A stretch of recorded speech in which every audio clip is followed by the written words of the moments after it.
Welcome to the hottest real estate topics on the planet, keeping you up to date with all the creative ways to buy and sell real estate without bank qualifying, so anyone can build real income starting today. Here is another great show with Dealmaker Bill and Pete the Rookie.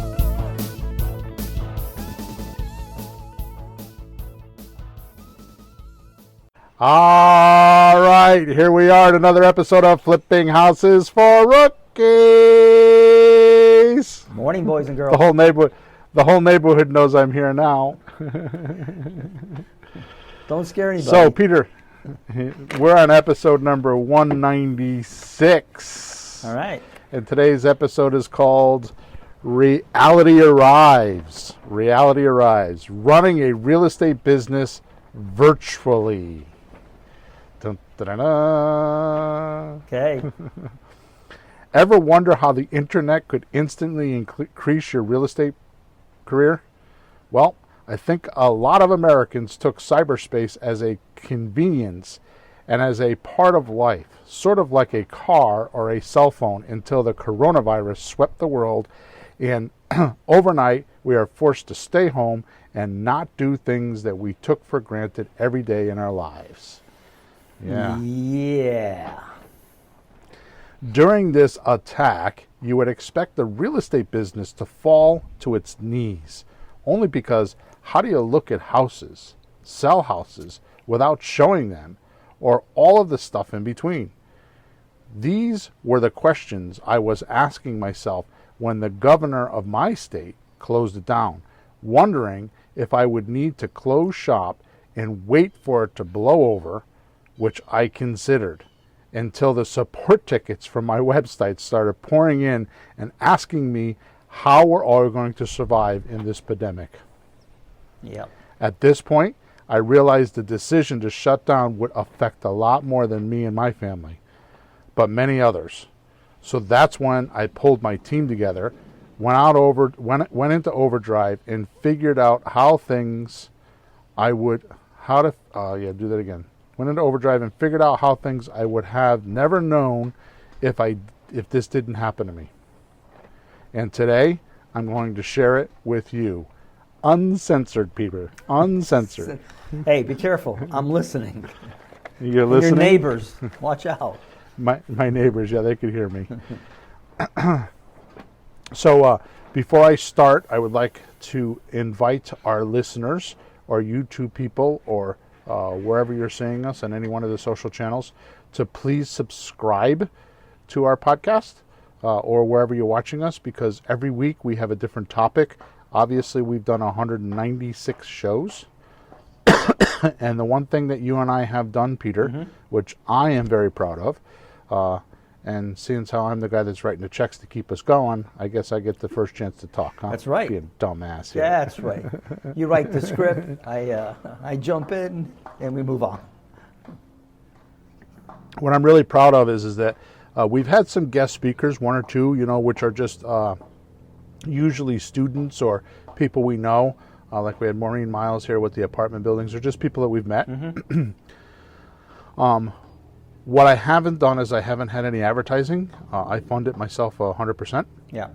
And I think the amazing thing about our podcast, which some may like, some may hate, but that's for their decision. We talk about the same thing all the time, creative real estate.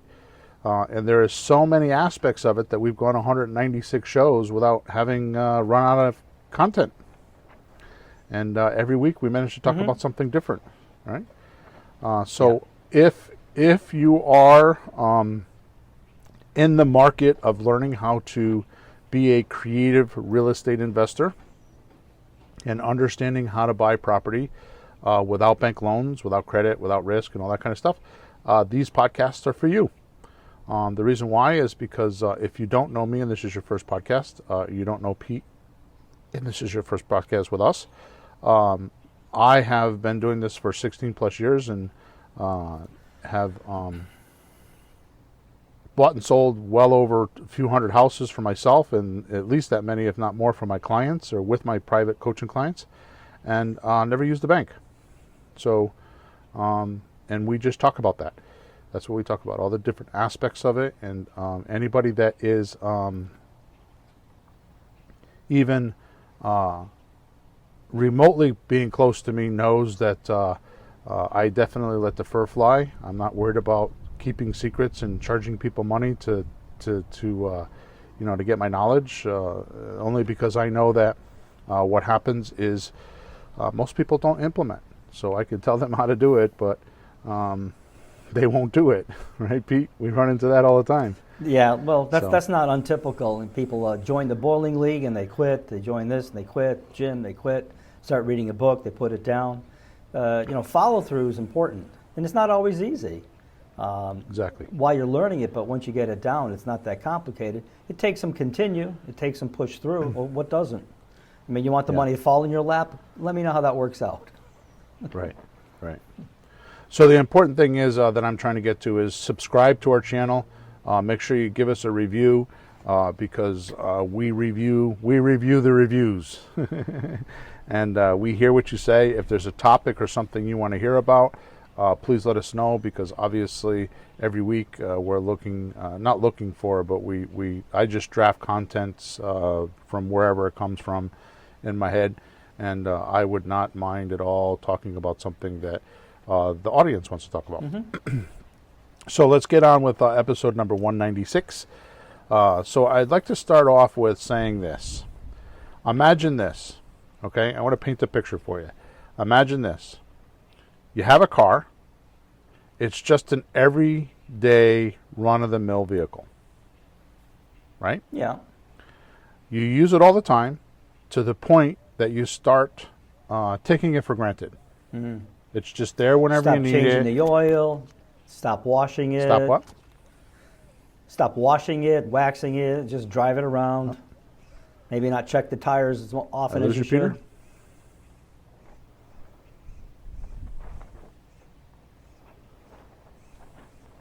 Peter froze.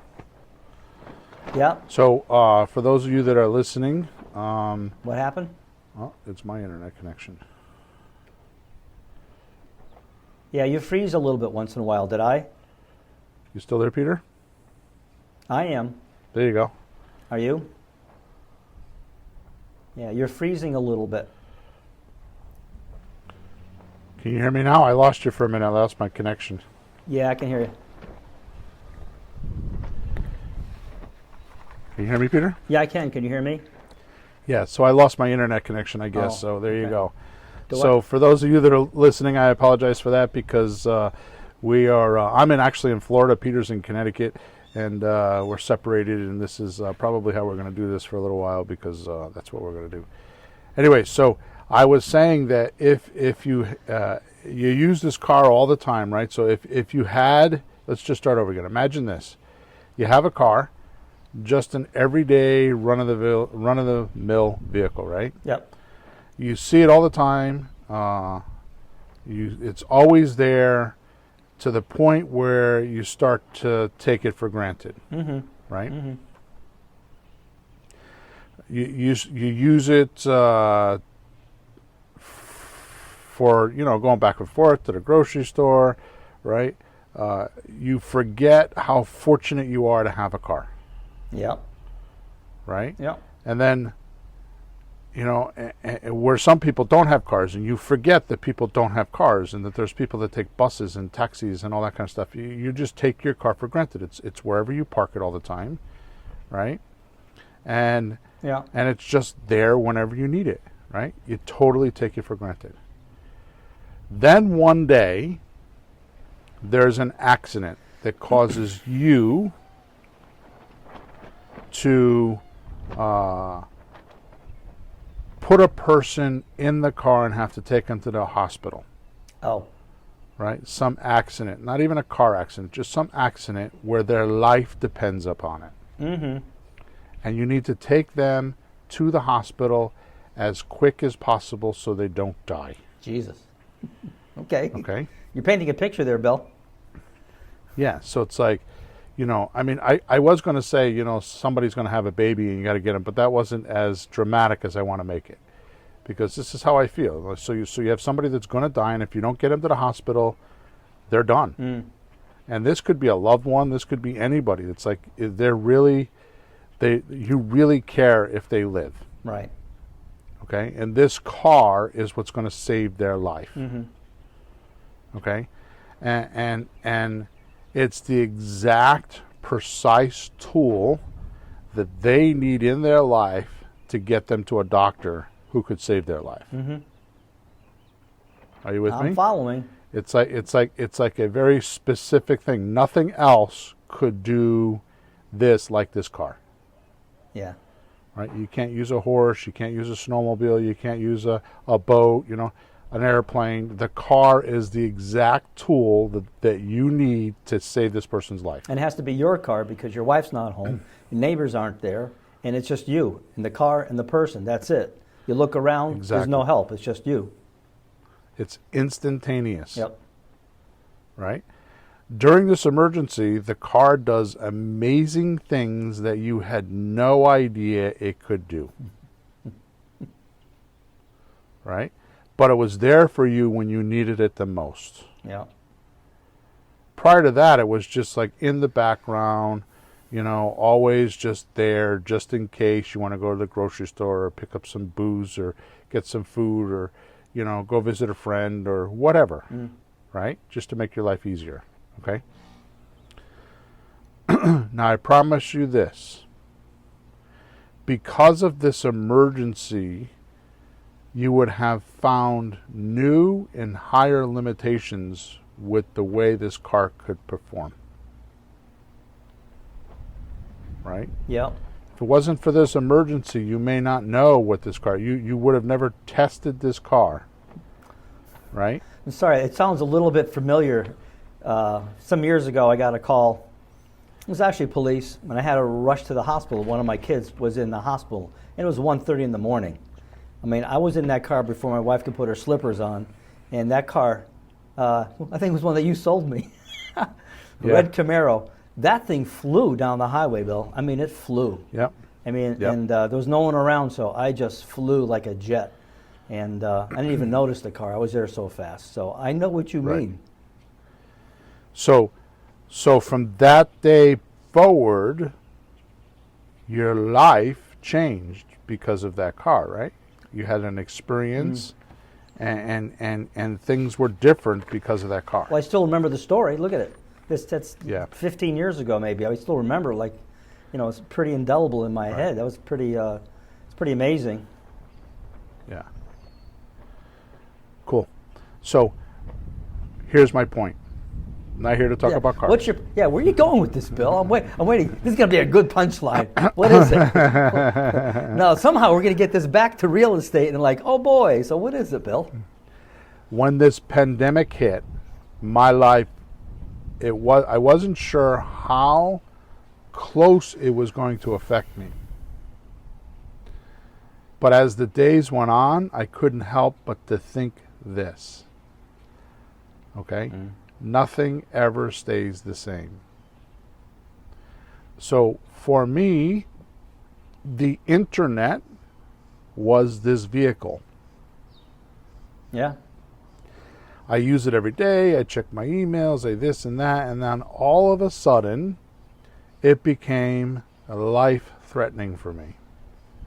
It became a lifeline. It was a lifeline. Yeah, it needed to be, and this happened to you too because of your guitar business. Yeah, it's crazy. Right? 10 years ago, I've been, let's say, screwed, but it's a different world right now. And no disrespect to you, but you're 70 years old.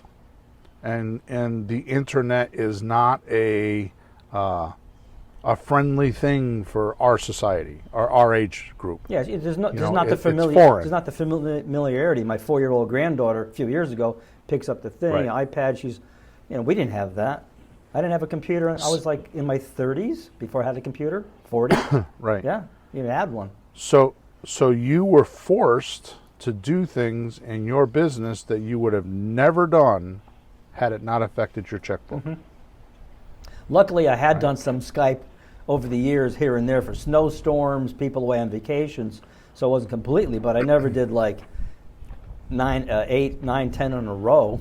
That was fun. Get 30 people on all in 1 week, just really optimize it. That was a lot of work. Yeah, so it's different. Right. And now here you sit 2 weeks later, and we talked about it yesterday. You could technically triple your business if you wanted to now, because now you don't have to do lessons in Newington, Connecticut, or West Hartford, Connecticut anymore. Right? You could do them all over the country. Yeah, I just saw an old student had to move to New Jersey. We were going along fine. His wife got a big promotion. They moved. Sorry.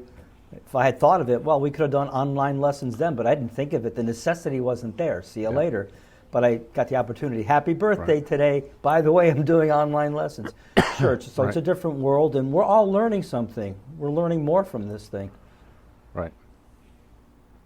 So real estate's the same way. Okay? So before we get into that, I just kind of want to go into Bill's Planet a little bit here, okay? Because it was coming at me every day, like everyone else.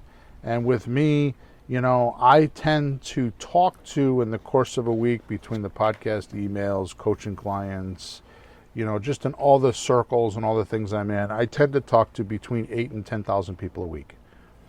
Okay? So I get a lot of feedback, you know?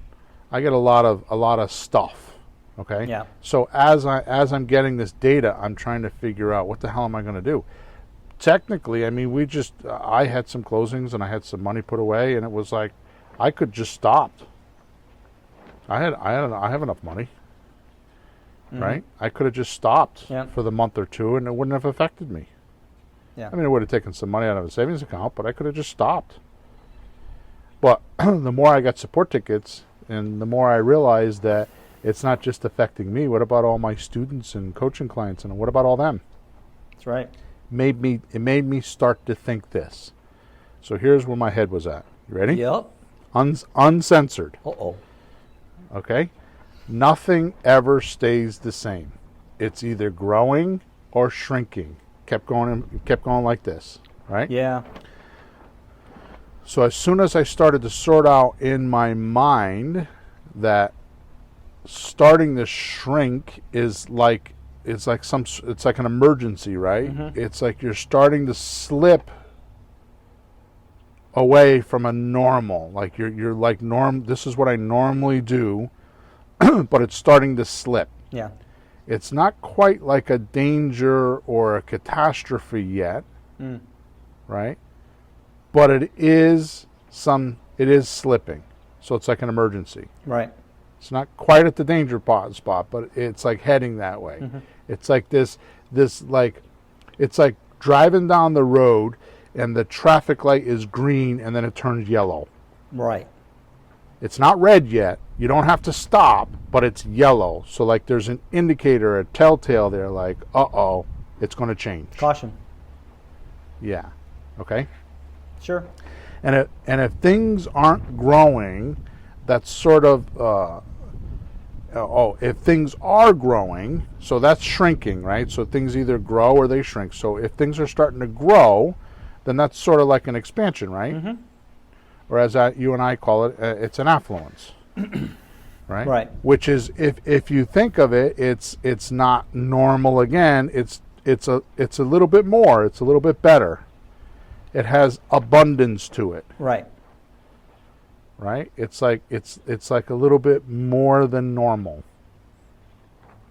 Right? I follow. So it's either things are they're going along, and it's either they go up and there's a little bit more, or there's some abundance to it, or they go down and they're starting. You're like not danger, but in an emergency, and they're starting to sink a little bit. Right? So here's my point. It's funny to me how most people going into emergency always pull back. They like economize and they like shrink and they like pull back. Like don't spend and don't do this and don't do that, and they freeze. Yeah. Right? and they just start to like make decisions they shouldn't be making, right? And when they go into an expansion or the affluence that we're talking about, they start to spend and they get sloppy. Yeah. Like it's going to go on forever, you know. So take on debt, buy more cars, bigger house. Right. Like it's going to go on forever. And the biggest thing that amazes me is that this abundance or affluence, like what you're saying, they think it's going to go on forever. They make future commitments, right? Yeah. Like you said, they'll have money to put for a down payment, but they'll buy a bigger house. So suppose the house they're in now has got a $1,400 a month mortgage payment. They make a bunch of money. They put $100,000 down, buy a $500,000 house. Now all of a sudden the mortgage payment's $3,500. Yeah. Right? Yep. And it's like they make future commitments. And to me, this seems backwards. I don't get it. It just seems backwards. And here's the reason why. I'm going to give you two reasons. One, if you economize or shrink, like in the emergency situation, right? When you go into emergency, the thing that I noticed is that when it's all over, first of all, you always survive. Yeah. You always survive, right?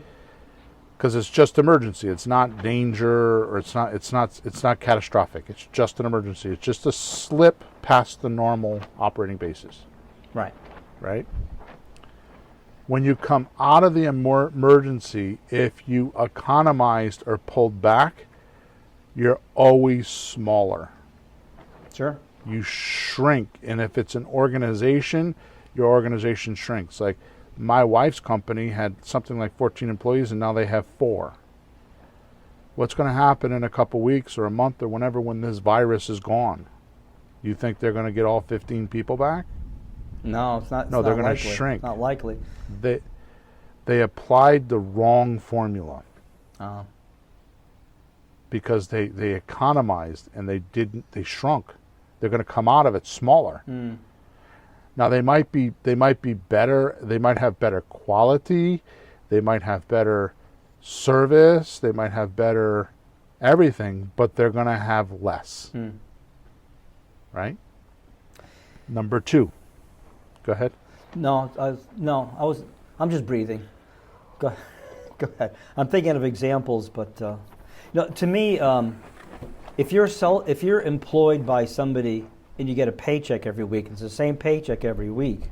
When something hits, you don't have too much choice but to economize. And I never liked that lifestyle because I don't feel in control. I'd rather be self-employed, take my knocks, but have a way to fight back.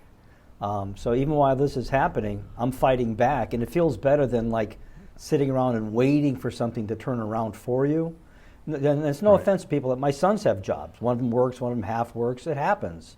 But we're self-employed, so we have the opportunity to find something to do about it. Find some way to get around. So we're going to come back to that, okay? We're going to come back to that because even if you do have a job, you can do something. Yeah. Hopefully. Okay. It may not be as easy, but yeah, I want to see what you think about that because what do you do? So number 2, this is, I'm still in my head, and we're going to get out of there in a minute, right? So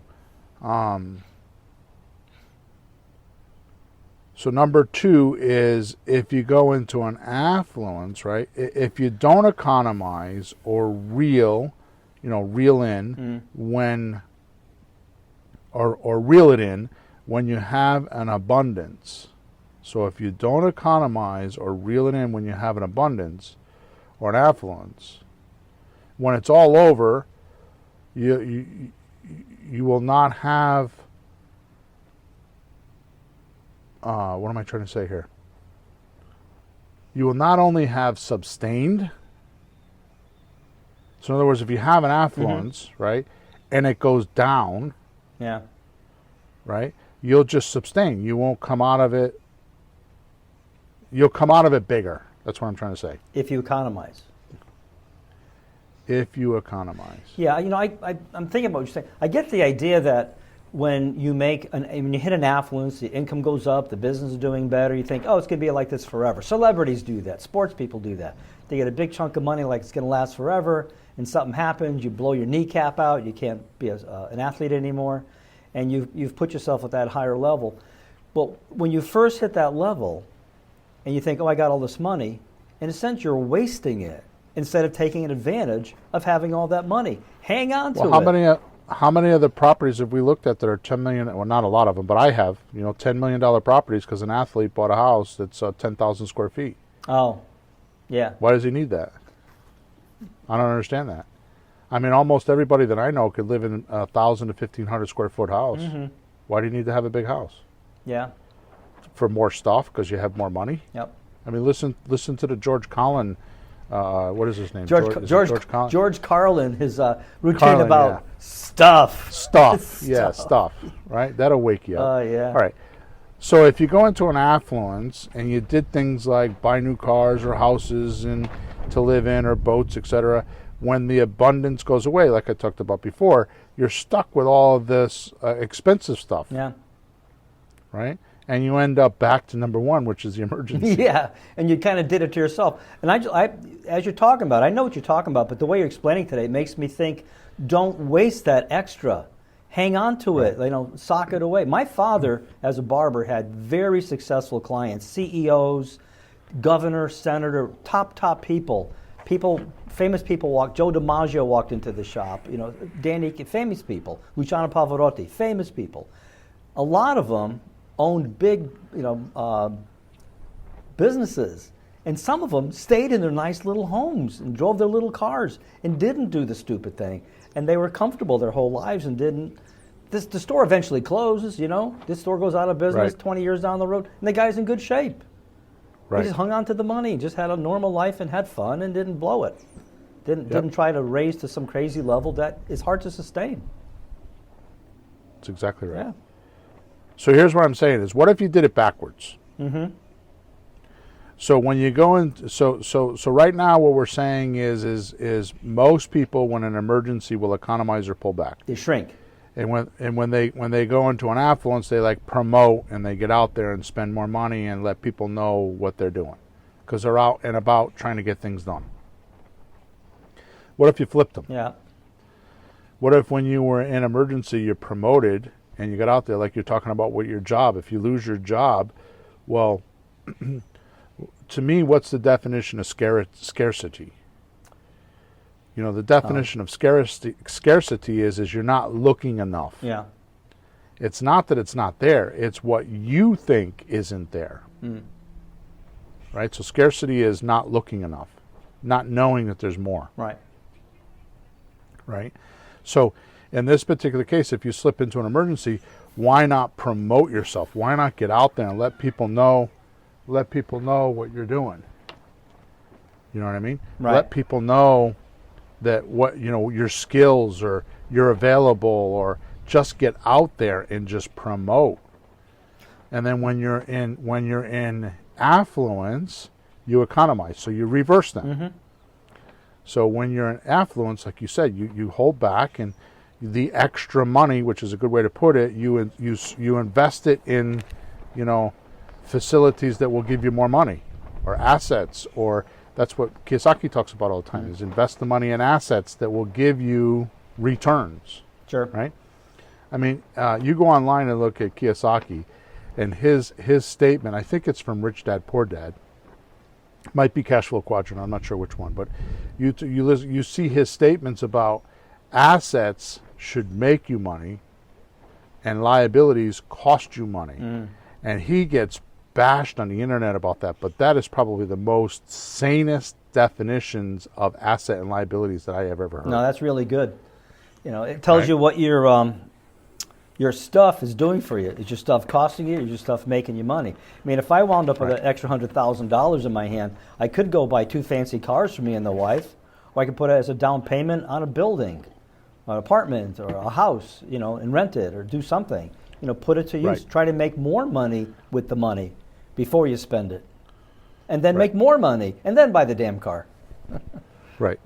So my daughter just recently, a couple years ago, has a husband, has a husband, and he was hell-bent about buying a truck because, this is my opinion, he's probably going to kick my ass for saying this, but, he's in a group of guys, and he was, always the youngest one and the one they picked on all the time, and, that kind of a guy, you know what I mean? Yeah. This is my opinion. He never told me this, and this is just my opinion. So he was kind of like the kid they picked on. So now they grow up, and he's got a really good job. He's got, I'm not saying it's because it's my daughter, but he's got a beautiful wife. He's got kids, And he wants to show, I think he wants to show the boys, look what I got. So he wants to go buy that $30,000 pickup truck. Yep. So Jessie knows that, I'm not going to, not that I need to approve it at all, but she knows I'm going to give her shit about it. So I said to her, Jessie, you don't want to hear my opinion. I'm not going to talk about it. If you want to hear it, you're going to hear the whole thing. You're not just going to hear parts of it, because I'm not going to hide it from you. Mm-hmm. She said, okay. After a few days, she was like, okay. So that's when I said to her, what you should do is, I have a 2-family house. You should buy the 2-family house for me. And the money that you would use for deposit on that truck, that $30,000 truck, you should put down on this 2-family house. And the 2-family house should make the payments for the truck. Yeah. And she's like, oh my God. So they took the money that they were going to put down. I forgot what it was. I don't remember what it was, but they put in a little bit more. Obviously it wasn't just a down payment for a truck, but they were able to get, some money. He had some retirement funds and all that, and they would put it down. And to this day, that multifamily house not only gives them cash flow, but in the financial statements, it pays for the truck. It's got a $550 a month payment for the truck. Wow. Now, here's the amazing thing. The deposit money that they put down didn't disappear because it's in the house. Right. It turned into equity. So now when they go sell it later, let's say they put down 10 grand. I don't know how much. I forgot how much they put down, but say they put down 10 grand. If you had bought a truck, right, and you put down 10 grand, when you sell the truck, you don't get that money back. No. Because it depreciated. Yeah, trucks, cars, trucks, they just 10 years, 12 years, they're gone. Houses, yeah, they're still there. So now what happened is the 10 grand is still in the house. So when she goes and sells, what's she going to get back? The 10 grand. Yeah. Right? Yeah. So, technically the asset paid for the liability. Right. So in a way, they have the car and a house. Yeah. When the car's gone, they'll have the house. And still have the money. And equity and all that, and the cash still flow. Have the truck. They didn't lose anything. Yeah. All right. So we're way off topic here. So, so with these thoughts here, here's what I decided to do with this virus. Ready? Oh, I'm ready. I've been waiting for 10 minutes, Bill. Make offers. Lots of offers.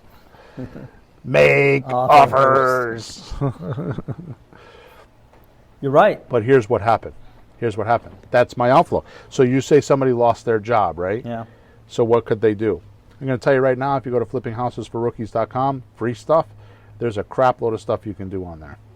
I just did an internship where I had, I think, a little over 20 people in my calls. I did them. I charged $300 for 12 conference calls that were supposed to be 60 minutes each, ended up being 90 minutes and 120 minutes each because I stayed on with them. Yeah. You ready for this number? Yeah. There were about 15 or 16 people that was in every call. Some people kind of floated in and out. Out of those 15 or 16 people, almost 100% of them have a deal they're working on. Wow, that's awesome. Because they did it. They did the system. That's crazy. They did what I showed them to do. And it's exactly what I'm going to talk about right now, a little bit loosely. Obviously I can't teach that whole internship that took me all those hours to teach those people. And by the way, the only reason why I took that long is because it's not complicated. It was because I made sure that they did it. So every week what happened is the first call, I did a PowerPoint presentation and I went over the theory, or not the theory, but the reason why we're doing it. Then the second call, because we did 3 calls every week, then the second call, I actually did it for them. And then the third call, because it was all screen sharing, all video, just like what we're doing now. On the third call, I went around the room and I made sure everybody did it. They had to give me evidence before I would hang up with them that everybody did the tasks that I taught them on Wednesday, in the second call, or on Wednesday night. Yeah. And that's why it took so long, because I had, 15 or 20 people in the room, and I had to make sure. That's why it took so. It didn't take long, because it didn't take me the 12 sessions because it's hard to do. It was just because I had so many people doing it. Bill, you know what I call that? What's that? Real education. Yeah. Well, I'm serious. Obviously, because they were able to do it. No, here's the difference. I'm an educator. We know that. A lot of education is theory, a lot of explanation, a lot of talk, reading, testing, questions. But push comes to shove, you have to sit down and actually do it. That's why, personally, just to get off topic a second, I always recommend with kids, make sure a kid learns one instrument, musical, and plays one sport. You know why? You can't fake those. You can't say I got 100 on the Right. test and don't remember it the next day and it's a waste. You can't fake an instrument, you can't fake sports. You either stink or you're good at it. And if you stink, you practice hard and you get better at it. So it's just real life, Right. real reality. And when you teach people, 'cause I work with you, we do some of these things together, you make sure they actually get it and can do it. That's the whole point. Not to yap about it and put books up on your shelf. I bought another course. Look, see, it's on the shelf. You know, it's about doing it. That's the difference.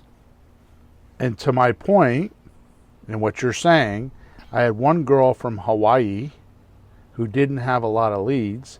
She had two leads. Jeez. And she, the whole time through the whole class, was like, I don't have many leads. I don't have any leads. And I kept telling her, well, do this, and kept doing that. And guess how many offers she put in? How many? Two. Well, 2 leads, 2 offers. And guess how many houses she bought? 2? One, and she's working on the second. Jeez.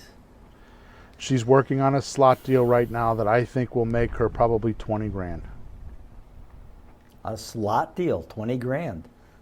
Nice. It's an $800,000 house. It's in Hawaii. Yeah, well, yeah. Or maybe yeah. maybe it's a $600,000 house. I think it's a $600,000 house. That's okay. Was it worth her 300? I'll get back to you on that. I got to think right, about it. so- I mean, how much so work let's did it? just- Wait a minute. How much work did it take? How long did it take her? I mean, how many TV Okay. shows did she have to miss? Skip going to the movies? I mean, you know, really, I think about it. So let's go over what you can do virtually. Just get the idea of this. And it's not much more than what I'm going to explain it to you. Now obviously I'm not going to get into the finite details, and there's not much more than what I'm talking about here. Yeah. But this is how you do it virtually. Okay? Yeah. I'm ready. So go on to Zillow. Just go on to Zillow. Mm-hmm. There's many other sites, but just go on to Zillow. Okay? If you don't know what that is, it's ZILLOW.com. And, Okay. you know, Now- if you're not in real estate, you could say, I don't know about that. But you know what? This stuff is on TV now. Have you seen the Zillow ads on TV? Okay, so- They're on there. They're getting big. So for the people that are listening to this podcast outside of the country, you have a Zillow in your country. Whatever that is, go there. Yeah. Okay?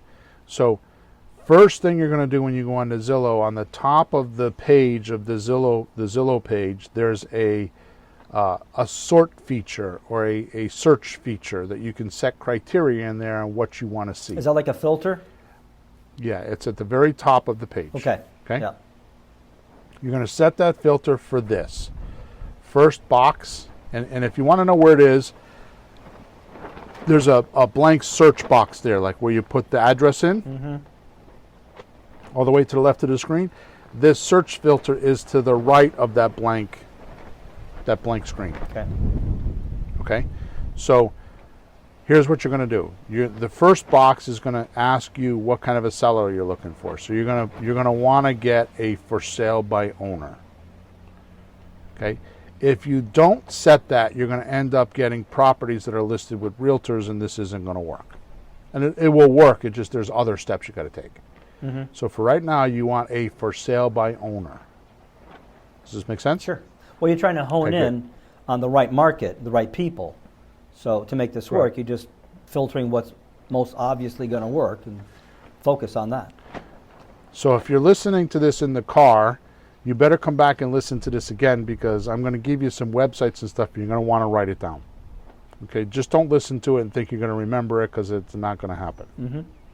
Okay, because the next thing you're going to want to do, the next box, is you're going to want to search for the price, the right price house. Now, here's what makes sense to me, Peter. What tells you what the right price of house you should be buying? What would tell you? It's a trick question, but what would tell you? You might even know the answer. I hope I know. What would I know tell the you answer. What would tell you the perfect price house that you should be buying? Well, I think you want to do the house that sells the most. Right. So you'd be looking, or the quickest. yeah, most, quickest. So you're looking for, oh, you're talking about like the days on the market, part of it? No, you're right. You're right. So you want to find the house that most people are looking for. So you want to have a house that is popular or people are looking for the right price, right? Right. Hey, Peter, this is the first one. I get to smoke a cigar during the podcast. So you really do smoke cigars. It's not just something on for the podcast. Look at that. No. Yeah, I smoke them at 10 o'clock in the morning, too. Notice that? Yeah, I noticed that. 9 o'clock you were smoking. Did you notice that the other one was a stub? Because I already went through this is like, yeah. Anyway, so Oh, man. So here's the thing. How do you know what the right price house is in your area? Well, How do you know that? well, wouldn't that be the median, which would be the price that most houses sell for, that ballpark of most houses sell for this amount, median. So I'm going to tell you how to do that right now. Yeah. So you go to Zillow.com/home-values. Now listen to what I'm telling you, because I've been on the phone with coaching clients and people, and they always type this in wrong. So it's Zillow.com hyphen home. I'm sorry. Zillow.com/home hyphen, not underscore, hyphen values. So home is singular, values is plural. Right. So it's home hyphen values. Okay. Okay? Once you get to that screen on the top, there's going to be a search bar. You could do one of a couple things. You could put your zip code in there. You could actually put an address of a house in there. Or you could do like what we do. You could pick a county like New Haven, Connecticut County. Or Hartford, Connecticut County. Okay. Not only will it tell you whether or not not only will it give you a value of the house, but it'll tell you whether or not it's a hot or cold market. Yeah. And it will also tell you what the average rent is. Often it'll tell you a story like the foreclosure rate is up or it's down. It gives a little blurb, 2 paragraphs. Click on the read more when you see it, and it'll give you a synopsis of what your area is like. Hey, Bill, question. What do you prefer as far as market? Hot, cold, medium? You got it? Right now I don't care. Yeah. For right now I don't care. Okay. Normally I do, but in this market I don't care. I'm going to tell you why in a few minutes, okay? Okay. So, because there's a lot of people that worry about that, because they think the market's going to change. And it is, but it's going to change for the better. Okay? Now, watch this. Once you get that number, let's say it's $200,000. It's never going to be even, but let's say it's $200,000. Yeah. What you do is you take that number, 200,000, and you multiply it by 34%. 34. Yeah. Okay. So you could do that by, 200,000 times 34 in the percent button, or you could do it 200 times 0.034. Yep. Okay. Once you get that number, okay, you would subtract that number from the 200,000. So it'd be, let's say 34% is I don't know, 68. 68,000. Yeah. Okay. Yeah. So you would subtract 68,000 from the 200. So what is that number? 132. 132,000. Right? Yep. That would be your low number. Then you would add the 68,000 to your 200,000 would be 268. Yeah. I'm sorry. Yeah, 268. Yeah. So in the box, you would put a range of 134 to 268 in the search of Zillow.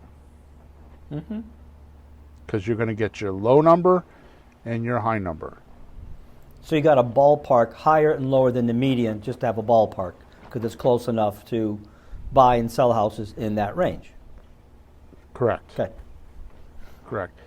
And think about it. The cash price that we use is what? ARV times 70%, right? Yeah. So if we use 34%, we're in pretty good shape, right? Yeah. That's like your So we could that's like pick your up- cash offer price. close enough that we can start negotiating anyways, right? Sure. And if we do a free and clear house, we could pay too much because of the owner financing. Right. Right. So it covers both spectrums. Mm-hmm. It covers our lowest number and our highest number. Okay. Okay. So you're going to go into Zillow. You're going to find the filter. You're going to put in there house for sale by owners. The next box is going to be how much is the price range, and it's going to give you a range, a low and a high. So you're going to put 134 in there, or whatever that number was that we had, and then 268. Mm-hmm. Okay. The next box is going to ask you for bedrooms and bathrooms. I use 2+ beds, and then I use 1+ baths, and I'm going to come back to that in a second. Okay. Sure. Because the next box is going to ask what kind of an edifice or what kind of a building, right? And I use houses, condos, and townhomes. Right. Because I like those. Yeah. Okay. Now here's the thing. If you're not going to do condos and townhomes, instead of doing 2+ beds, I would do 3+ beds. Mm-hmm. Because it's better to have 3, in my area, I do better with single family houses that are 3 and 4 bedrooms. But I put the 2+ Sure. beds in there because of the condos. Mm-hmm. Okay? Because otherwise you won't have a good search. Okay? So we good? Yep, that makes sense. We good on that? Okay, good. So Yeah. If you don't get enough properties, okay, because in the search engine, what I forgot something very important. When you open up Zillow in the search engine, what you should do is you should put your zip code in there, or whatever zip code, or like New Haven County, whatever you put in the Zillow home values thing, you're going to put into Zillow. So if you put New Haven County in Zillow home values, then you're going to put New Haven County in Zillow. Right. In the box. Right. Then you're going to do the criteria that I just gave you. Mm-hmm. Right? And then you're going to end up with a list of houses on the right side. Now maybe what you could do is you could only see 2 or 3 houses for sale. Mm. So what you do is you look on the left side. This is hard to do without visual, but on the left side of the screen is going to be a map with all the pinned addresses. Mm-hmm. Okay? On the top right-hand corner of that map, you're going to see a blue button that says undo boundaries or something like that. If you click on that, it'll take your search, like for New Haven County, and it'll remove the boundaries. Mm. And you'll notice that the searches will go up. So it just expands the area. Yeah. Okay. If there's still not enough, then hit on the bottom right, there's a plus and a minus of the map. Just hit the minus once or twice and it'll give you more properties. Mm-hmm. Okay, that's if you don't have enough properties. Okay? Right. Now, that doesn't even matter because like my girl in Hawaii, that's not going to make a difference to her because she's on an island and it's only going to be so many, right? Yeah. But she only had 2 deals to work on and she got almost both of them. That's awesome. Okay? So, if that's not enough for you, and you can't find enough properties once you do that, then here's what you do. Go back to the search engine, put the zip code in, put the county in, put the city in, whatever you're searching, and where it asks you for the type of house, the very first box to the right of the blank, the search engine, where you put in there for sale by owners, unclick for sale by owners and put renters in there. Mm. Okay? And what I do is I go search for people that are trying to rent their property. Yeah. And what I do there is I look for rents between $500 and $1,500. Now, that's my area. In your particular case, meaning the listener, when you were in the home value section in that description, it showed you what the average rent is. So the same type of scenario? A little higher, a little lower? Use the same 34%. Okay. For rents. Because you want to make a 25% cash flow, right? Yeah, if you're renting, you don't want rent come out flush. You want to come out, you don't want to come out even. You want to come out extra cash flow. Right. So you find the medium for rent, and you drop that 34%, and you raise it 34%. Have some leeway. Right. The point is you don't want to specialize, or you don't want to wind up with a house that's way out of range, way too small, nobody wants, or so big that it's hard to work with. I know a fellow, my wife worked for a guy, had a really great house, renovated, but it was like twice the price of anything in the area. It took him a while to sell that. He was too big. It's a needle in a haystack. Too It big. could sell, but it's a needle in a It haystack. took a while, and he had to drop the price, but yeah, and it was really annoying, waiting. So just stay in the pocket where it's better business. So I promise you that if you do those things that I just told you about, those few searches, you will find plenty to do. Okay? Mm-hmm. Now, once you find a property, because they're going to show up on the right side of the page, you're going to click on that property. So you get a description on the right side. So the left side is going to be the picture of the house and all the pictures they uploaded, right? Yeah. And then you're going to click on that property. And if you scroll down enough, you're going to see the phone number of the person that listed the house. Okay? Now, if you are doing for sale by owner, you're not going to have realtor. You have to scroll past all the realtor ads, because on the top, Zillow charges to put the realtor ads there. Yeah, that's the Okay? way they So what advertise you want to to do find is scroll customers, down. right? Right. So you want to scroll down, and it says owner's phone number, or person that listed this ad's phone number. If it's an agent, it'll say blah blah blah realty or agency or broker. It'll say that. I prefer you stay away from that for now. There are ways to deal with that are not that hard, but for right now, just stay away from that. And I'll tell you why in a minute. Okay? So you scroll down, and you're going to get the person's name. Okay? Now, if you really want to get fancy, and I don't have this in my notes, but if you really want to get fancy, okay, you could actually, and here's what I do. If the house is vacant in the pictures, if the house is vacant in the pictures, I will go to the city's tax assessor website. And I will look up the property on the city tax assessor website and see if the mailing address for the tax bill is the same address as the property. If it's vacant, it really shouldn't be, right? Right. They can't. And They're if not that- living there. If the address is the same, in other words, the tax bill's still going to the property, Yeah. to me that's a hot lead. Oh yeah, he's okay. He's really stuck with that. He hasn't changed the address yet. He moved someplace else. He probably moved out recently and he's stuck with it, something like that. Exactly. And he has to drive to the house to get the mail. Exactly. He doesn't want to do that anymore because he lives 2 hours away. To me, it's a hot lead. I mean, that's that's just a little, because normally when we do letters, we look for out of area owners that way. We look for the tax bill sent to a different location, Yeah. right? But that's because we know that they have it rented, and they're a little bit more savvy of investor. But you want to get them like they're in that little sweet spot. They've become an accidental landlord somehow, some way. Or they're stuck with a house they want to sell and they're just trying to get relief. Yeah. Because what we're looking for people that don't see their house as an asset but see it as a liability, which means they're looking for relief. So I would guess the way you're explaining it, they probably just recently moved out and they still have to make that mortgage payment. No one's living there, and We don't know that, but it's likely because of the scenario we just figured unless it's free and clear, but still, It's still a good what are deal. they going to do with it? Okay. Right. Okay. Now, once you have the phone number, our society has done something wonderful for us. It's pretty much eliminated any landlines. So almost every phone number you get nowadays is a cell phone number. Yeah. So what you do is you would not call that phone number, you would text them. Because you want to do some pre-screening before you get on the phone with them in case they're a jerk. You don't want to deal with that. Yeah. Right? Because here's the reality of it. You're not the first person they're going to call them in their house. And they've probably been inundated by realtors trying to list the property. Right.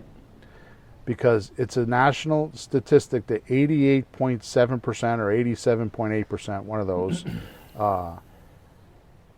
the for sale by owner ends up listing the property because they had no idea how much was involved and what to do, and they get frustrated and they want to sell the house Right. with a realtor. Right? So they get a lot of calls, and if you hit it right, which I believe the sweet spot is 45 to 60 days because they're starting to humble, that it's been on the market. 45 to 60 days. You say humble, I say get nervous. Yeah, that too. Right? Yeah. So they're 45 to 60 days into the deal. Yeah. And they haven't got an offer, and they're starting to get, a little bit squirmish, right? Yeah. So that's a good time to contact them, and don't make that a criteria, but just know if that's a likelihood that you're gonna, because the guy that's only got his house on the market for 5 days, he's still a little cocky. Yeah. Right? But you should still contact him or her, because you never know. I mean, they might have had the house for 6 months. They might have listed it with a realtor for a year and couldn't sell it, so now they're going to try it themselves, and they're fed up anyways.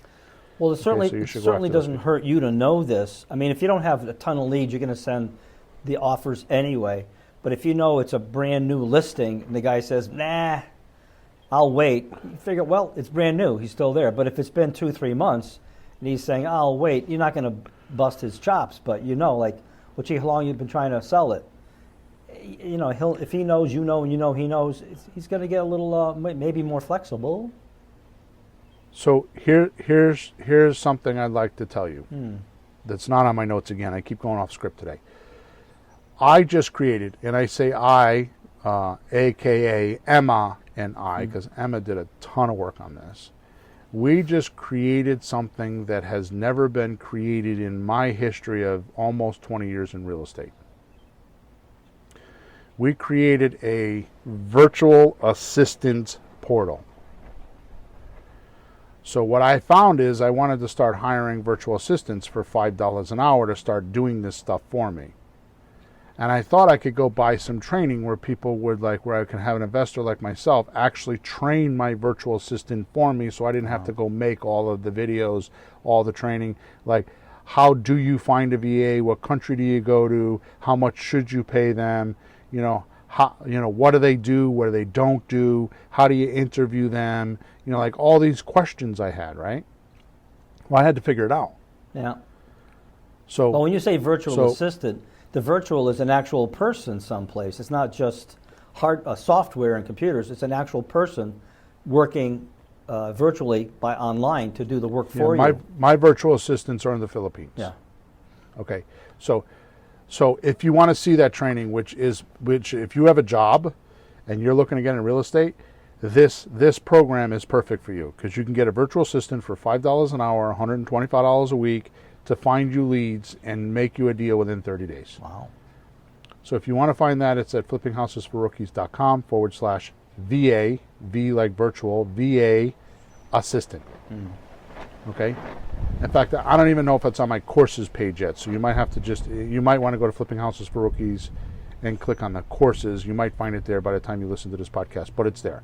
Here's my point in bringing this up, not to sell something, because I don't even care about that. It was built for me to manage my VAs, and then I shared it with my coaching clients, and now I've just shared it with the intern people. It's not even a public course. I didn't make it to sell it to the public. But here's what I found. My VA was texting 100 people a day. Yeah. Thinking that it was better to text a lot of leads. And I watched her, and by the way, I have one coaching client that buys 25,000 leads a month. Whoa. And he has, I think he told me the other day, they have 10 VAs. Holy crap. Okay. In fact, I think we're going to do a podcast with him so people can hear about that. Okay. The reason why I'm telling you all this is because here's what I found. Here's the punchline. I personally text 25 people at a time. Reason why is if you don't, you will not have a good two-way communication with those people, and you will get less deals. So if you do too many, your quality will suffer. Yeah, so like my VA, when she does 100, she does like 4 or 5 offers. The other day on the internship, I had Emma draft me 20 names from Cape Coral, Florida, which is where I'm at, in Fort Myers, or right by Fort Myers. I texted in front of my class of 20 people, live, on screen, okay? While they're watching me, I took those 20 names and texted 20 people. live on screen. And I got 5 offers out of it. Wow. Were these for sale by owner? Yeah, just what I'm telling you to do. Yeah, not renters. I hear there's a We lot of sent out renters 5 down there. offers. Just curious. Just No, wow. this is for sale by Awesome. owner. Yeah. Now listen to the numbers I'm telling you, because my VA does 100, she gets 5. I do 20 and I got 5. Yeah. So the point that I'm trying to make here is in the beginning, if you have time and you don't have a bunch of money, you're not trying to build this empire like I have, or like you think I have, because I don't have an empire. It's just 3 or 4 of us, right? I just get really efficient at what I do, and that's one of the things that I figured out is I'm better off to text them back and forth and ask them questions. Which, by the way, the questions you ask them is the script, which I'm going to go over in a few minutes. Okay. Bill, that's really good So- news, because I've seen some people try to do a lot and not get really far, in my opinion. But I know that I haven't done huge volumes, but when I go at this a little bit, I seem to get something out of it without doing a ton of work. Right. So it never made sense to me that you would need to do 100 when I can do a few and kind of get a lead. It doesn't seem that bad. So it looks like the quality's a little better if you just focus on a few at a time. Right. That's encouraging. And what I'm trying to That's say encouraging. is there's no reason why somebody listening to us right now can't do exactly what I did. Actually, Emma did it because she went because we were teaching the internship and teaching exactly what we're telling you to do right now. Okay? There's no reason why you can't. She went on to Zillow. She typed in, she did all the things I'm telling you to do right now and came up with 20 names and actually 20 phone numbers. Okay? And actually found 20 names, and I sent out 5 offers. That's awesome. There's no reason why somebody can't do that. None. Absolutely none. Unless you're Heather, which is the girl that was on the internship, Oh. and you're in Hawaii, then you send out 2, but that's still But good. Bill, that's your whole point. Like, it almost looks like the less you do, the better quality you might be able to do because you're focused on the few you have. You'll maybe take better care of the conversation and just do a better job at the smaller amounts and still get a product. I mean, how many do you need? You need 1, then 1 more, then 1 more. Right. You don't. Are you going to do 5 at once? You might. No. We're not going to. Right. All right, so once you text them, here's what you're going to text them. The first text is going to say, is whatever the address of the property for sale, is 123 Main Street still for sale, question mark. You let them answer. There's going to be all kinds of answers. Yes, would you like to see it? Yes, would you this? Yes, are you a realtor? You know, all different. And if they say you're a realtor, and this is exactly what I'm talking about, you answer them and say, no, I'm a professional home buyer. You don't tell them you're an investor. Because they don't like realtors. They don't want to have a realtor buy the And they don't like investors they're because trying to they sell think it themselves. And they don't want investors because they think the investors won't pay enough money. Because to them, investor is synonymous to you need to buy low so you can make money off of me. So what do you call yourself? Professional home buyer. Oh, how fancy. Okay? Yeah. So you handle that communication. Is the house for sale? Still for sale? And you handle whatever. The next question you have to answer, get answered, is are you the owner? Question mark. If they say, no, I'm not, I'm the realtor, you say, can you get me in touch with the owner? Right? Do they like that? No. No, I didn't think so. But it's your only. But you're pre-qualifying them. Yeah, it's your. That's what you're looking for. So you might as well ask for it. You get it, you don't get it, but ask for it. The third question you're going to ask is, would you consider renting to me for a year or 2 and then sell? Yeah. Or would you consider renting for a year or 2 and then sell it to me, however way you want to do it, Yeah. right? If they say yes to that question, you've just pre-screened them. Yeah. You've warmed up the conversation. This is a person that you need to talk to. If they're being an asshole, pardon my French, or a jerk, or a dick, or whatever word you want to use, so sorry for the blunt language, how much could they hurt your feelings by text? Just delete the text. Yeah. That's all. Yeah. Done. You don't have to talk to that person. You don't have to put up with the abuse. You're not cold calling them because they want a house. They have a house for sale. They put their phone number on the internet and want you to call them. Right? Well, the first two questions are: is it for sale? There's nothing bad about that. Yes or no. Are you the owner? Yes or no. And would you be willing to rent? Yes or no. If they're not, that's fine. You're not like putting a gun through their head. You're just asking a question. They go away. Okay. So here's what you do. You're going to call them now, right? Now, if you go to flippinghousesforrookies.com/free stuff, you're going to see the very top thing you're going to see on the page is called the FSBO, which is for sale by owner script. Okay? Now, when you use that script, the very first line of a couple sentences as if you were to call them on the phone and hadn't texted them. Okay. So you just, I'm not going to change the script. You have to kind of think with this, okay? Because this is all new, right? This virtual thing is all new to us. Yeah. Right? Because we're trying to do everything online. So what you're going to do is you're going to start off the conversation when you get on the phone with, hey, this is Bill or whatever your name is. I'm the one that was texting you about your house. Do you have a couple minutes to chat with me? And start the conversation. And then go through that for sale by owner script and ask the questions on that for sale by owner script. By the time you get done with the script, you're going to ask them if they are willing to let you send them 3 offers. Okay, which we're going to go over in a few minutes. Okay. Okay. So the whole purpose of talking to them, of texting them, is to qualify them to get on the phone with them. If they say the right things in the text, you elevate to the next level of using your time, because your time's precious, and you get on the phone with them. Yeah.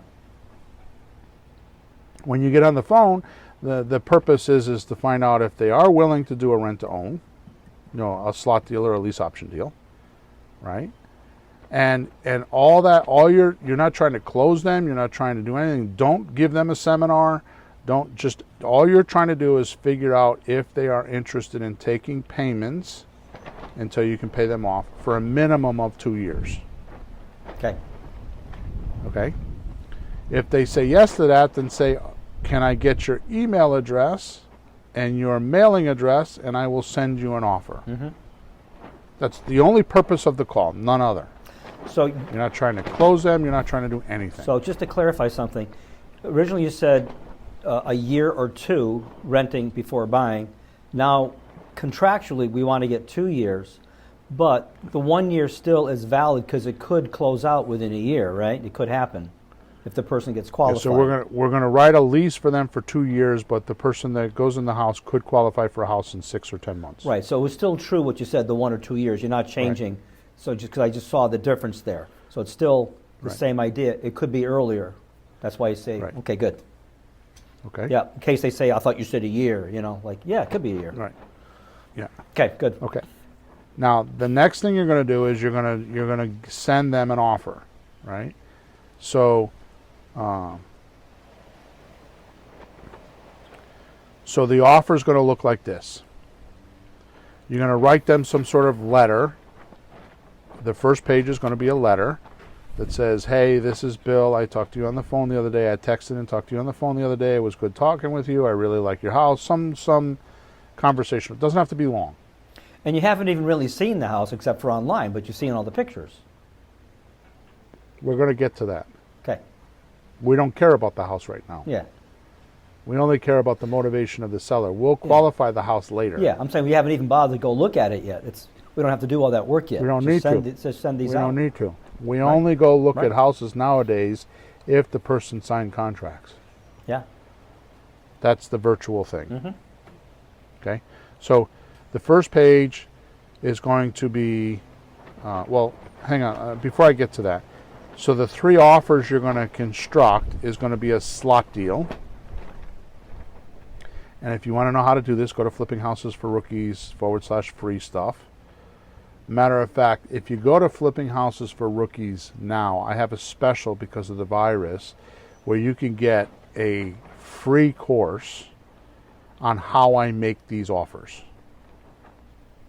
So I'm not going to explain them here because there's a free course. Just go to flippinghouses4rookies.com, and right below the picture there's a girl there holding money, a fan of money. Put your name and address in there, and I'll get you into the course for free. Okay. Okay. Normally we charge, I think a few $100s for it, but it's for free now because of the virus. Okay. You can go in there and learn how to do a slot deal. The second offer you're going to give is a rent to own, and a rent to own is very similar to the slot deal, except the difference is you're going to stay in it because you have 15% equity and 25% cash flow. Okay, and then the third offer is going to be a cash offer. Right. Because Okay? sometimes And you're going to use that's when a person doesn't want to do the rent to own. yeah. Okay. Now get this: the only reason why you're giving a cash, and the cash offer is the formula we use for fix and flip. Right.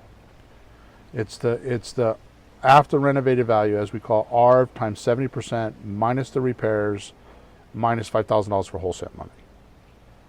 That's your cash number. Okay. If the house doesn't need repairs, then you don't do repairs.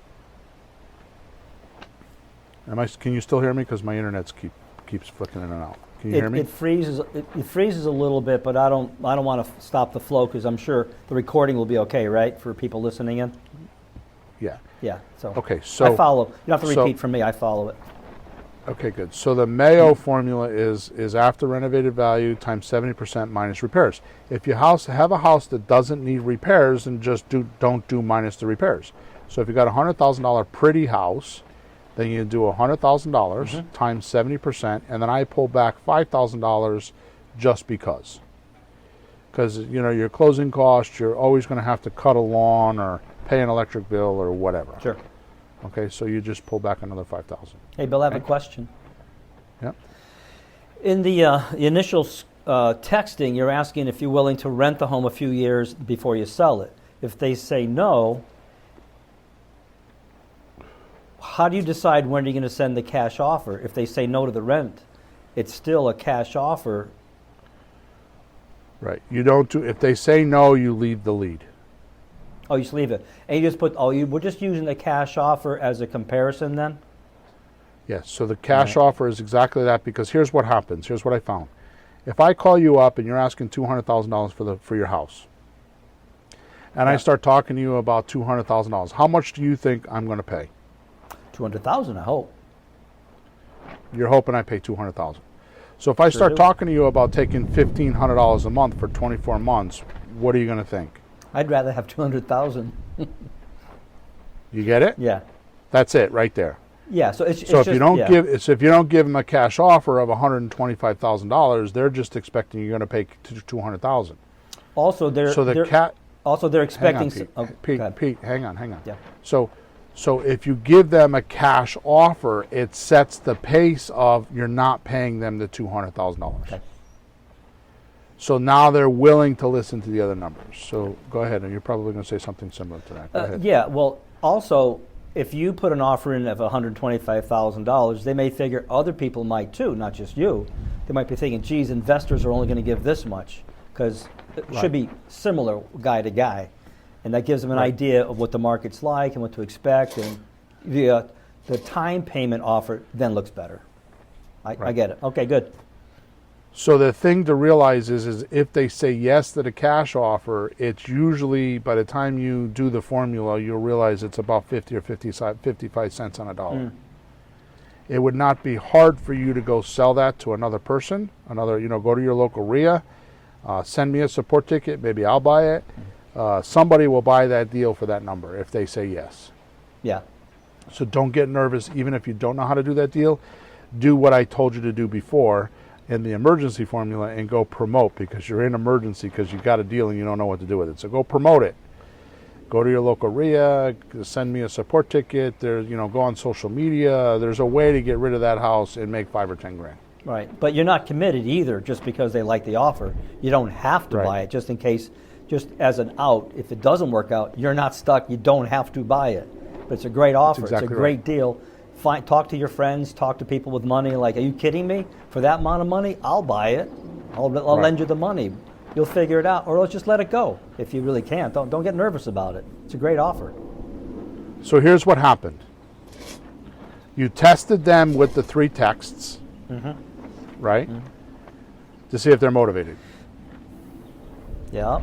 Then you got on the phone with them with the FSBO script and you tested them again to see if they're motivated. Right? Yeah. Then you sent them 3 offers.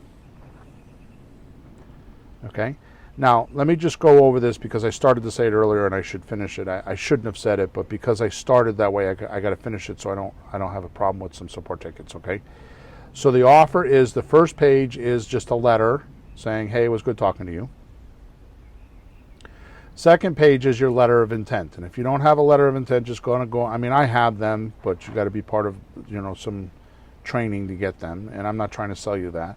Just go to Google and type in letter of intent and find a template. And you put these 3 offers on there. Start with the slot deal on the top because that'll be your highest number. Then underneath that, put your rent to own because that'll be your next lowest number. And underneath that, put the cash offer.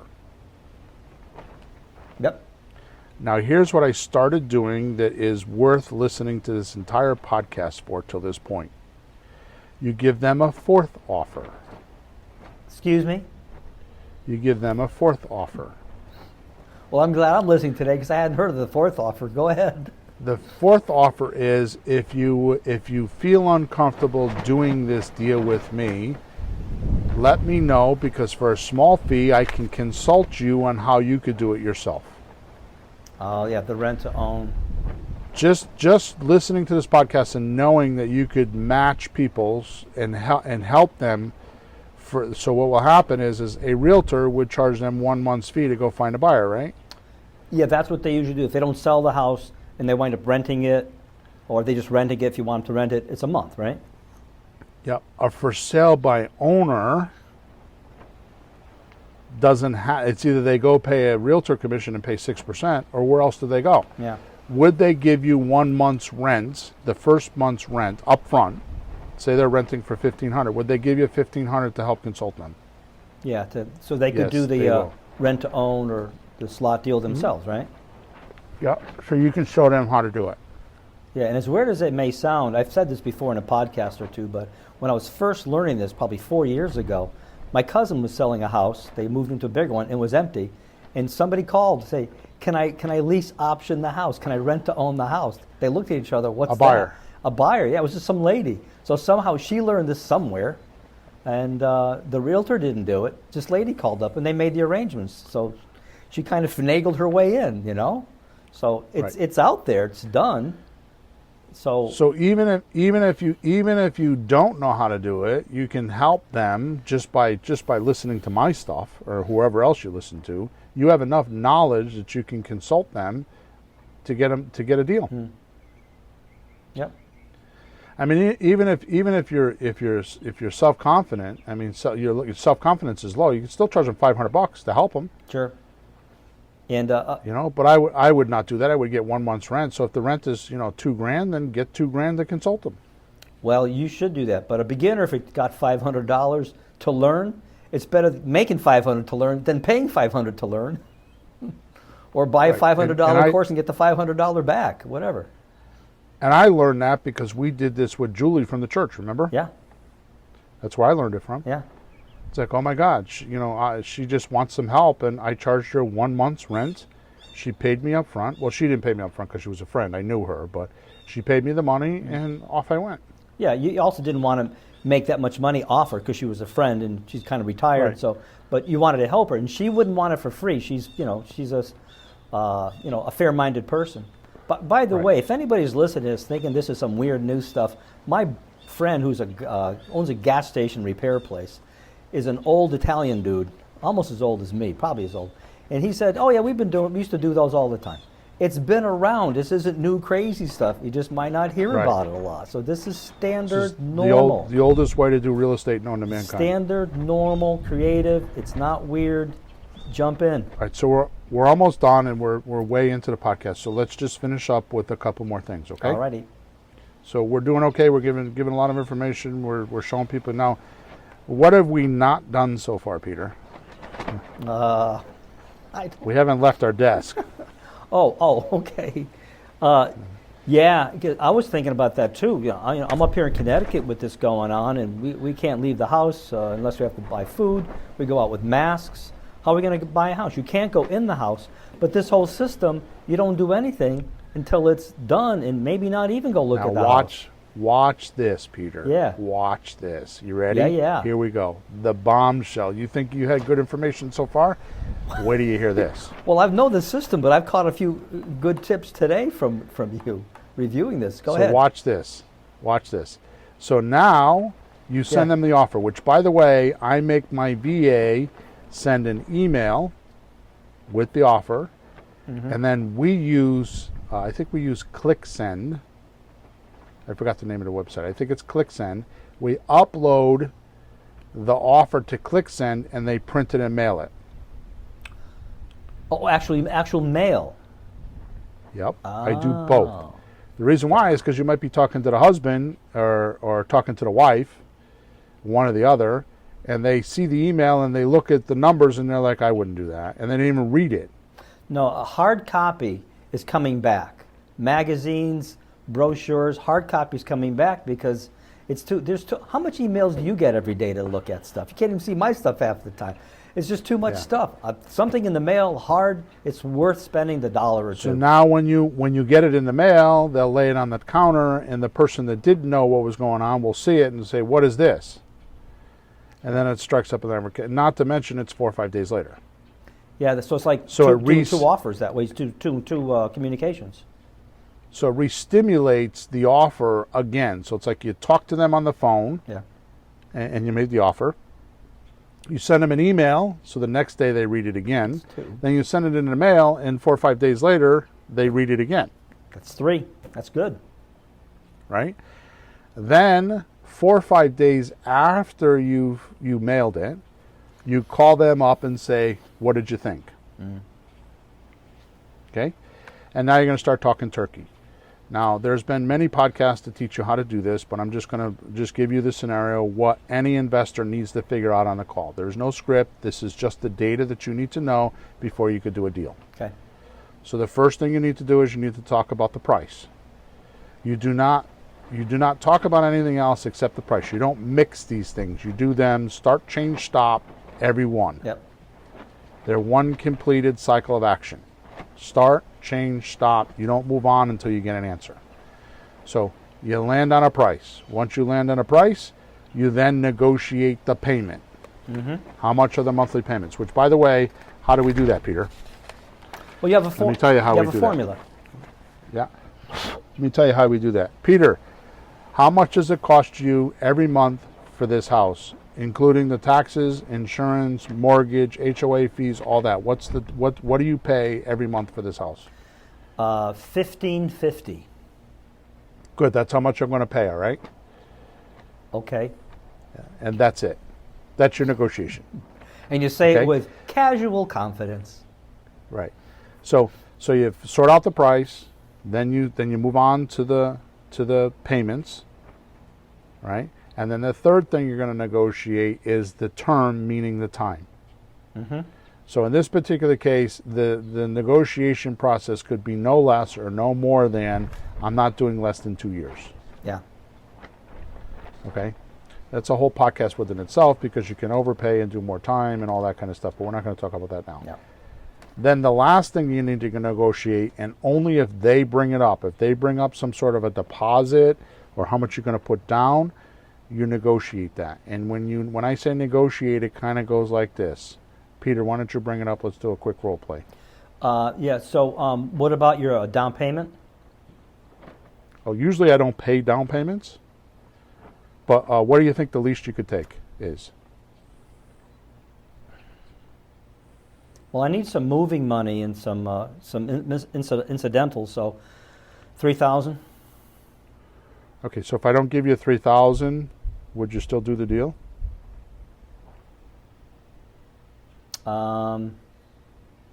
Yeah, but it sure helped me like the deal more if you could pay the $3,000. So what's the least you could take?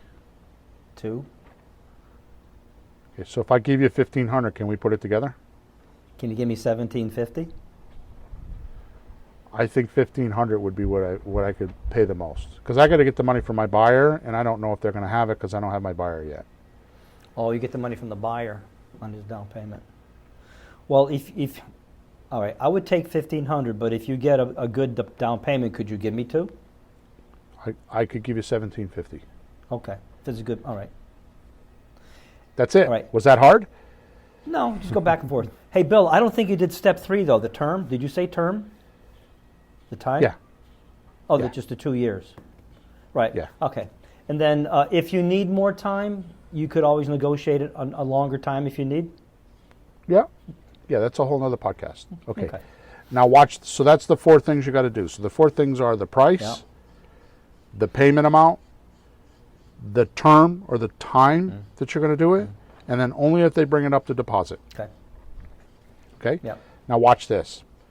Once you make a verbal deal over the telephone, right, you draft up some documents. Now you could go to flippinghousesforrookies.com, go under courses. I have a document portal there. You can buy documents from me if you want, or just go find them online. I mean, I prefer you don't do that because they'll be sloppier than mine are, and they'll leave you some loopholes, and you'll have things missing you won't even know about. But that's your prerogative. If you want to just go get lease opt-in, or you have a lawyer you want to talk to, or whatever. The point is you're gonna draft a lease and a document, two separate forms. Now watch this, Peter. You ready? Yeah. You subscribe to, and there's many services. This is the one we use because they're the most reliable. We use DocuSign. Okay, I'm going to do that again because it says my internet froze. So DocuSign. It's DocuSign.com. DocuSign. You upload the lease and the option filled out without your signature on it. We're going to come back to that. And you send it to the seller. Yep. The seller reads the documents. I often do a Zoom with them, so I'll go over the documents with them so they understand them, because if you just send it to them and expect them to read it and sign it, they'll get misunderstandings, they'll have confusions, they'll have questions, they won't sign it. Because people say no to things they don't understand. Sure, if they get a little nervous, it just becomes don't do it. If you're worried about doing a Zoom call, then just get on the phone with them and just go through it paragraph by paragraph so they understand it. Well, if you're just going back and forth, you and them, you could be FaceTime, it could be Skype, it could be any of those simple formats. Right. We use Zoom. I have a couple of my church buddies that use 8x8 meeting. You know, the number 8 times 8 meetings. You know, there's a whole bunch of different platforms, especially now with all this stuff going on. Okay? So you go over the documents with them paragraph by paragraph, make sure they understand it, then they sign it electronically in DocuSign. You've not signed it yet. So you're still not committed. See? Nope. See, the beauty of this thing is people get nervous in real estate because they're buying a house and they think, oh my God, I'm responsible. But so far, you haven't done anything. All right, you ready? Yeah? Now the seller signs the documents and you know you have a deal, right? All right. We've never left our desk yet. Nope. This whole time you've been a reluctant buyer. Right? Meaning? Only giving them your time if they do what you ask them to do. Yeah, so you're not being needy. Right. You're not begging, you're not, oh, do me a favor. You're actually doing them a favor because a lot of times it's a good price, it's a good deal, you know. Right. It's in their favor. Are you ready for this? Yeah. So you have a deal. They sign the lease. They sign the option. Yeah. What do you do next? Don't you have to qualify the house? Yeah. So how do you do that? Well, usually we go to it, but what do we do now? Go to a website. You may not have heard of this website, but you need to go to it in the United States, called Zillow.com. Well, isn't that where we found the house? So you ready for this?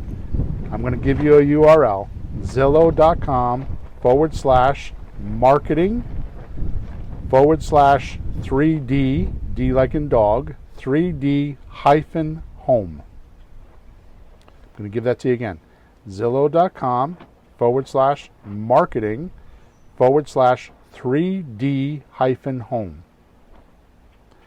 It's a free app that you can download so you can do a virtual tour. Okay. So you have the seller, you give the seller this URL, Zillow.com/marketing/3D hyphen home. Mm-hmm. And you have the seller do a virtual tour for you. What does he walk through the house with his phone? Or however, all the instructions are on that site. Okay. Tells you exactly what to do, and they do a virtual tour for you. And they show you the house. Wow. Mm-hmm. Now, is it possible that the seller will?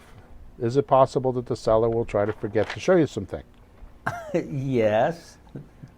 Yes. So once they send the virtual tour to you, you look at the house and you draft up some questions, and they don't even have to. They could even be questions you know the answers to.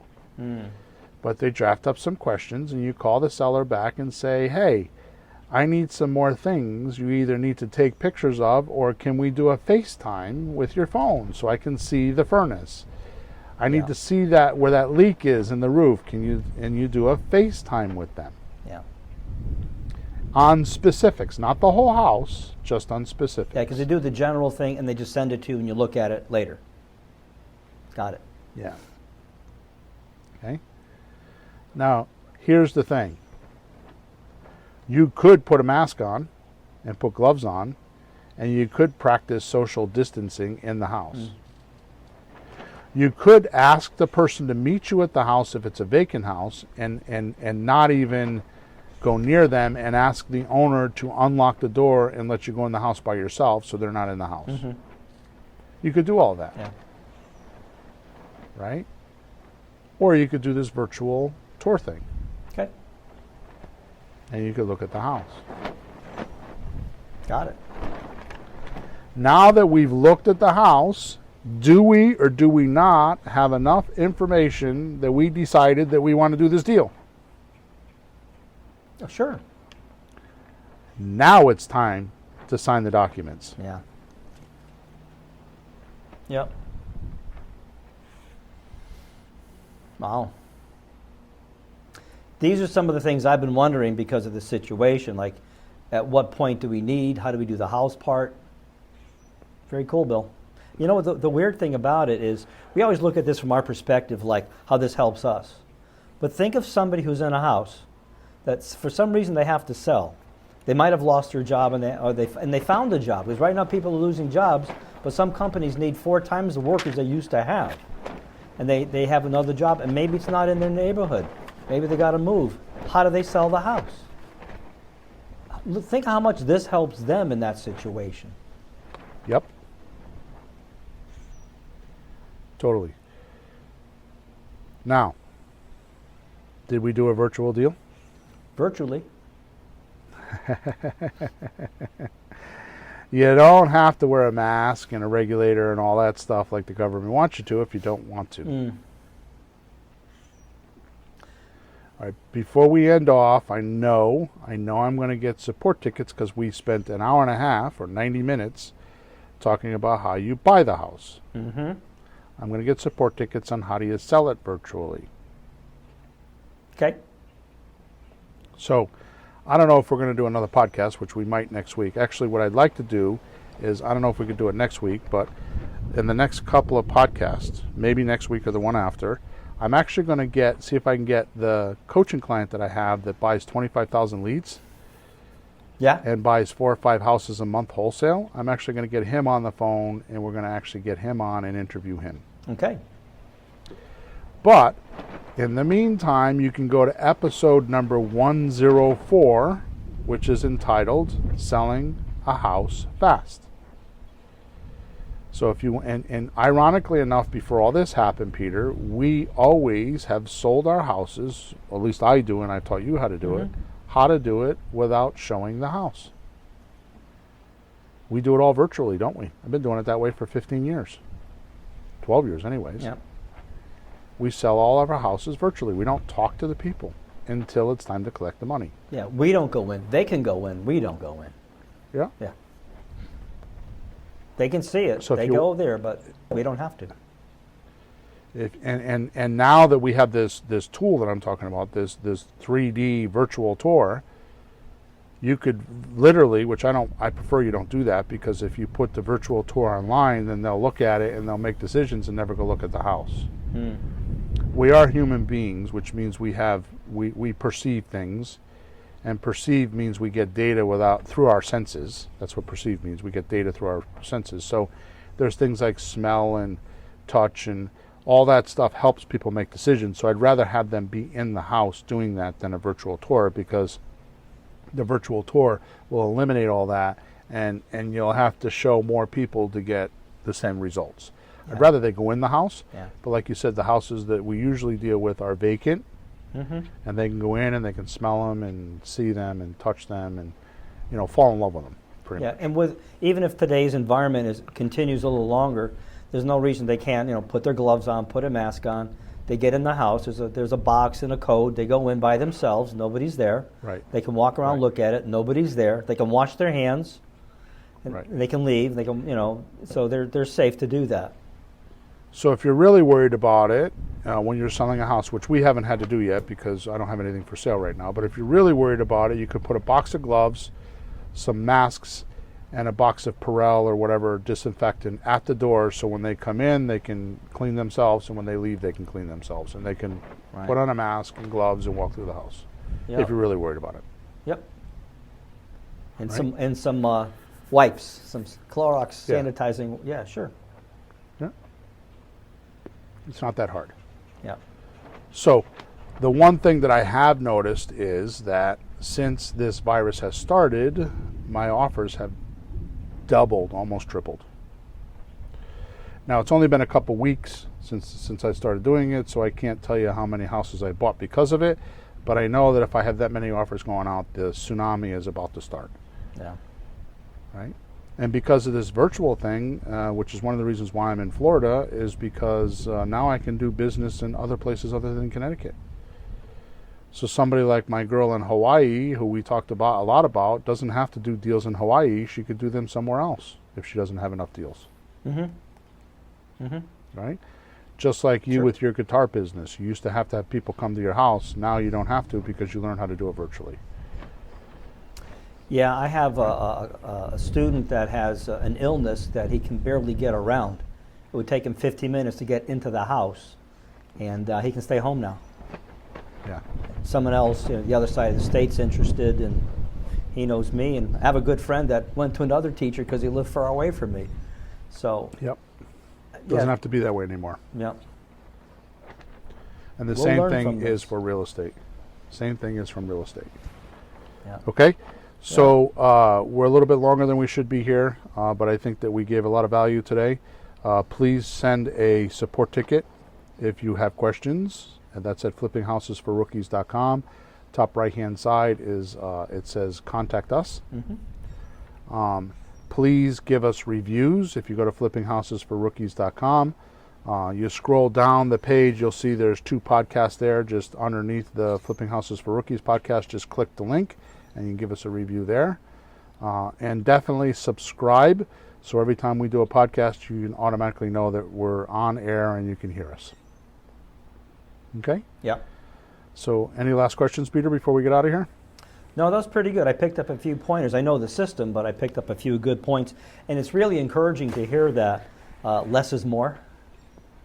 Yeah. Like you don't have to put tons of offers if you just take better care of each person. Just communicate a little bit more and answer the questions. You can get some good deals too. That's encouraging. I always felt that was the case somehow, or hoped it was the case. Totally correct. All right, guys, thanks for being here. Thanks for all of the support and the patronage. I had no idea how, I did have some idea, but I didn't understand the magnitude of how many people we actually help with these podcasts until the pandemic came and I started getting the support tickets and the feedback. It's pretty phenomenal. So thank you for being here, and I'm glad we can help you. And if you make a deal, let us know, because we like to brag about that. That's our pay for this is reviews and people telling us they make deals. Okay? That's right. So enjoy your week, stay healthy, and we'll catch you next week. Over and out. So long.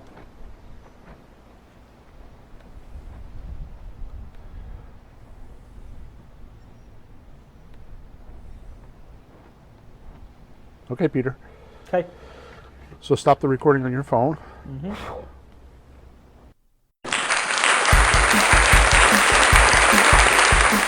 Thanks for tuning in to the hottest real estate topics on the planet with Bill and Pete. If you want to continue learning how to buy and sell real estate without money or credit, head over to flippinghouses.club for some cutting-edge real estate wealth tools. Or contact us at info@flippinghouses.club.